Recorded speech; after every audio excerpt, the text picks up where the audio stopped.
ఈరోజు కుక్కలతోని, పశువులతోని, చిన్నపిల్లలతోని, ముసలివాళ్ళని చూడకుండా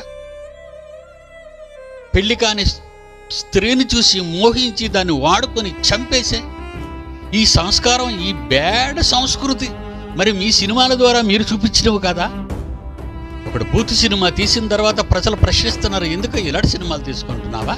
ప్రేక్షకులు కోరుకుంటున్నారండి, వాళ్ళు వచ్చి చూస్తుంటే మీకెందుకండి బాధ అని అడుగుతున్నాడు.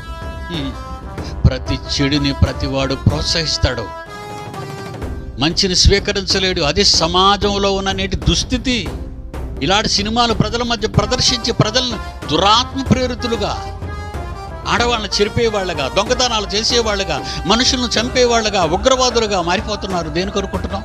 ఇలాంటి బ్యాడ్ టీచింగ్స్ ఇన్ ద సొసైటీని బాగు చేసేవాడు ప్రారంభించిన ఈ నాటక రంగం ఈరోజు సొసైటీని సర్వనాశనం వైపు నడిపించే ఇండస్ట్రీ